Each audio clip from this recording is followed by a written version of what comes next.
How's it going, y'all? It's Jeff, and here we go with Oshinoko, where we just found out that Akane can match Aqua's freak, and I feel like that's crazy because the last episode just flipped so many, not flipped so many characters on its head, but just opened up a whole lot of like new perspectives for me. You know what, with Akane just being very willing to roll with the punches, I guess you could say, and Ruby just seeming to be very obsessed with Aqua's sex life. I just don't know how else to put that, and I feel like that they just made it a point of interest, so I'm pointing it out. But yeah, I just feel like we're going out the theater now, and maybe that's, you know, part of why all these different, like, not different, but all these like extra sides and personalities are coming out, because they're getting in tune with their personalities to get in tune with the character. So I feel like that makes sense to me. But yeah, I feel like I hear a lot of good things about this section of this arc coming up. So yeah, let's hop in.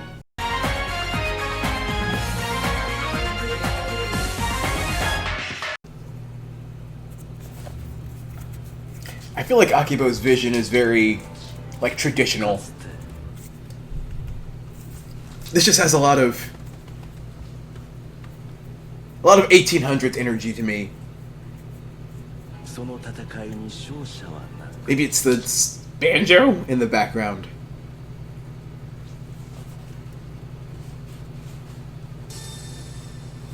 Like, wasn't this part of the first episode? This threw me off.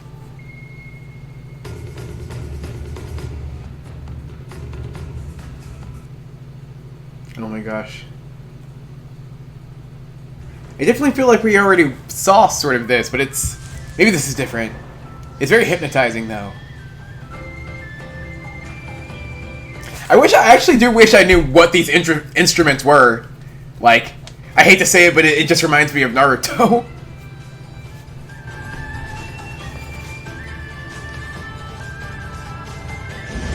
Ooh. Man. A+ character introductions, though. Oh, there's our boy.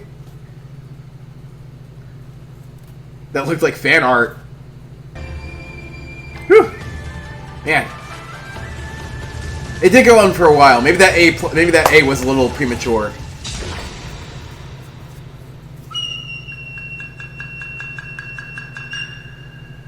Noise. So I feel like that was all that was in the first episode.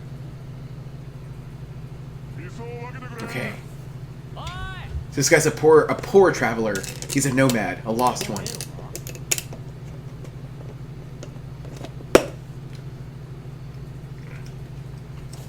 That would just seem suspicious to me, even without like the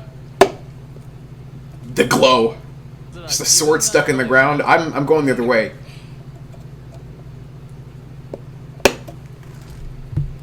Isn't that? Oh, I'm gonna hate myself if I'm wrong, but isn't that Kana?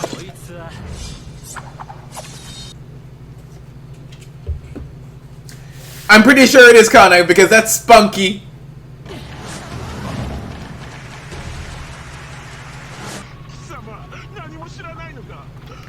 Oh, the little squiggle eyes. How else to say, like, psycho? Oh my god, man. His back must be screaming.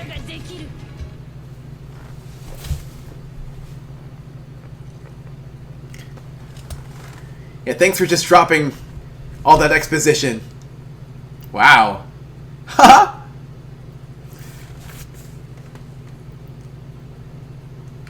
I swear, like, people who aren't too familiar with theater, they are making it look way too cool. Like, people are gonna show up, they're gonna start going to the Pantages and be like, where's the jujitsu? That's where she stops being Kana.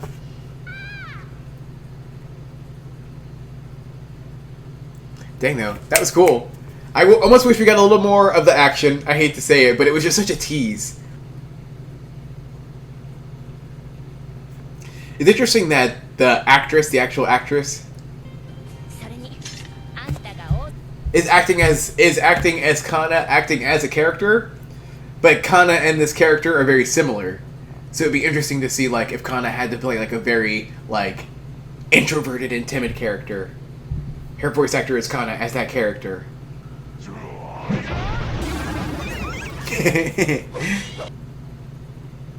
Yeah. And these guys both mean it.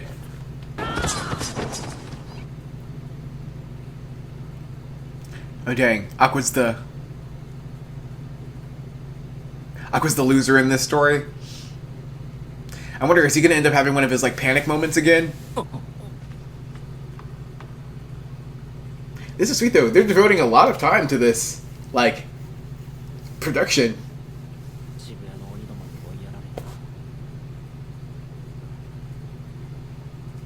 Trying to look for what in this dialogue, in the script, is trying to tell us about the character, the people, like Aqua. Playing these characters. Oh, it's confusing.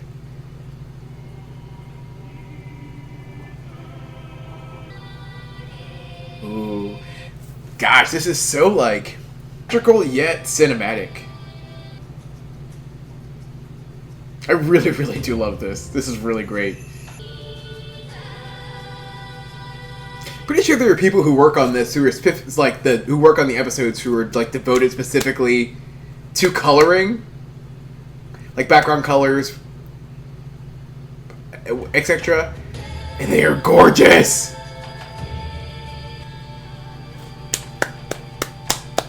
But did it get a standing ovation? Oh, okay, we're not done yet. Ugh. The tension when you're backstage, waiting, like during the intermission.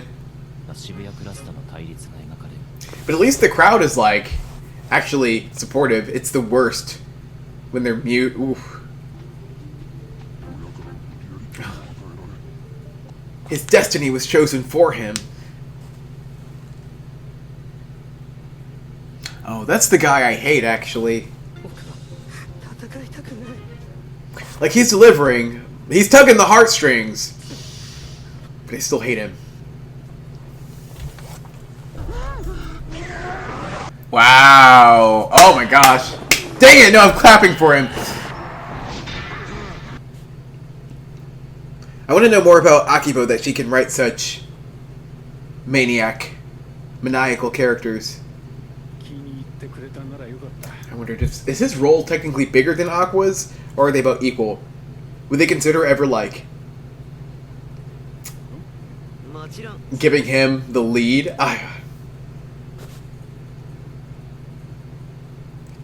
Wow, they're really egging this guy up.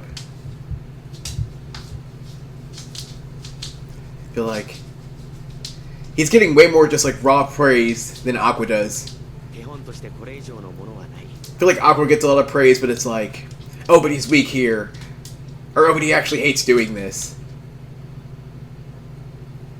Or, you know, admits to being wrong, but still, I feel like, no, I'm standing by it. Okay, well, they're pretty unbiased critics, I will say. I appreciate that. Well, I guess obviously he did. Oh, gosh. I'm off it today. Good looks and a good face. I hope it applies. People use this expression, and I don't know exactly what it means. But I feel like that guy whose name is just too hard for me to pronounce right now, he has a very, like, guy next door kind of, like, aesthetic, like, vibe. Look. The fact that we're even considering the casting of him was a mistake, I'm very shocked by that. It's hard to picture another character, like, in that role, honestly, of this cast.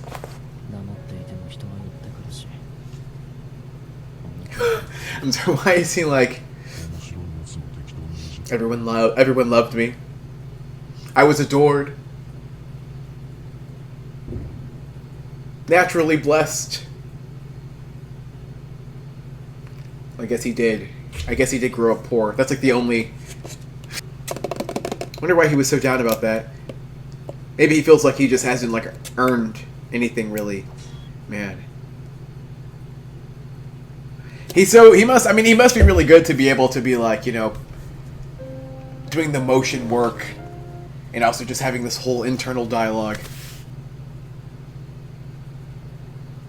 Man, I thought that I was into his acting. Maybe I'm too easy to please because it seems like everyone's actually beaten down on him.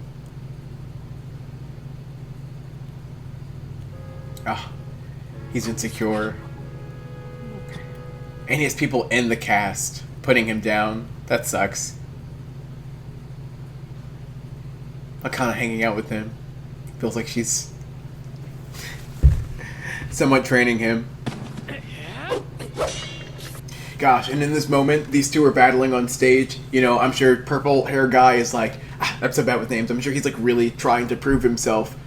Especially to his opponent, who's looking down on him.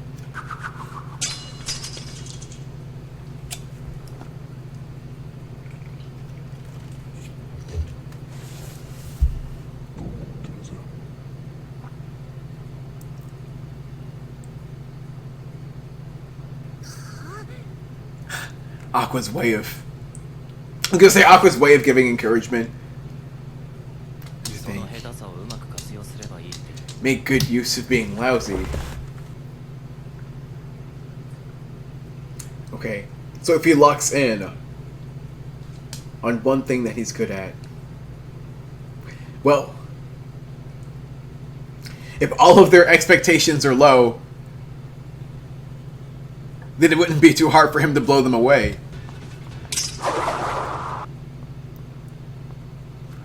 Man, I kind of got to give it to Aqua though.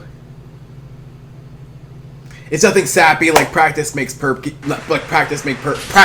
Nothing sappy like practice makes perfect. Just to not overthink it. I feel like that's what he's saying. You know. Because, you know, if people already are expecting nothing from him, then there's really no pressure. And with that lack of pressure, you know, I feel like he can just really get out of his own head and try to really show, like, what he's capable of. So, Therapist Aqua.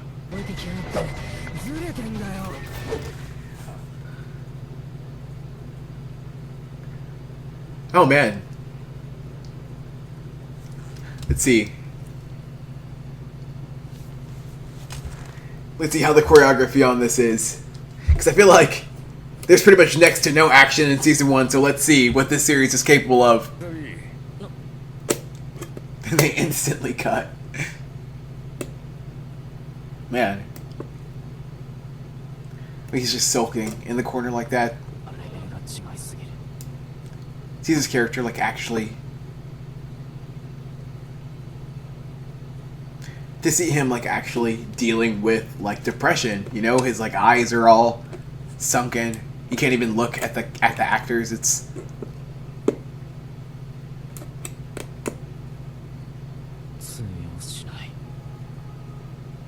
Like, he must really be down to be so, like, visibly depressed in front of everyone. Aqua says that, like, her putting in extra work is a bad thing. The issue is I'm dumb. Yeah, I guess the problem is maybe this person, I was going to say, or at least thinking maybe he's just not in touch with who he is. Maybe he'll find himself. Maybe, yeah, this arc is just like a lesson in them finding themselves. Like whether that's Aqua addressing his, you know, trauma. This guy taking on his inferiority complex. Wow. It's a really beautiful connection he feels with that character. Yeah, I feel like it's safe to say that this was perfectly cast.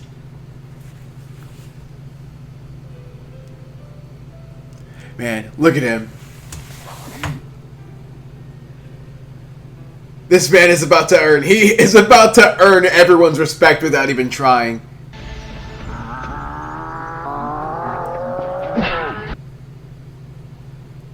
Man. Wow. In this moment, he is absolutely like surpassed side character for me. This is...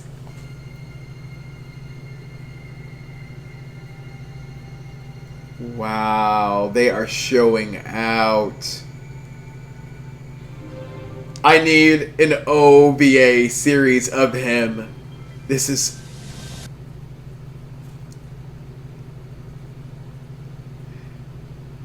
It's honestly amazing, though, that him being a side character, he has such a blank slate for just anyone who feels... like imposter syndrome to just really just let it go. Like that's oh my gosh.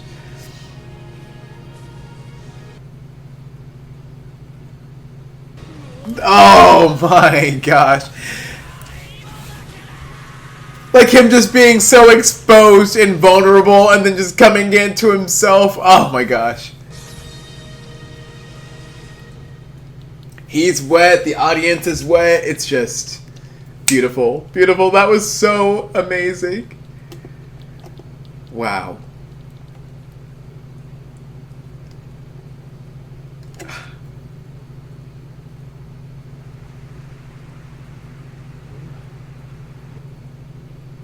Oh my gosh. The fact that he went from being the person that drag shows down to stealing the show. Oh my god. And Kana, you know Kana is just... And I just... Oh my gosh. It's amazing because I just love a story like this so much. Oh, there is just no going back for him. I cannot, it's hard to express even what just a surprisingly perfect episode that turned out to be. And I say that because I really just, there are a few things I love more than an underdog story. And just seeing him just, like I feel like there's a lot of people in this series who seem to be like, naturally gifted, you know, Ai is naturally gifted, her kids are naturally gifted at some things, like Kana, like she's ahead, but this guy has just been put down like his entire like career and just feels like, I feel like I read it as someone who just has nothing to lose, and for that reason he just puts it all on display, and it like pays off, like he just lets go of like their judgment because they've already judged him enough. So yeah, I just feel like if this is the type of development that our side characters are getting, I just absolutely cannot wait to see what our main characters are in for. So, dang, yeah, until next week.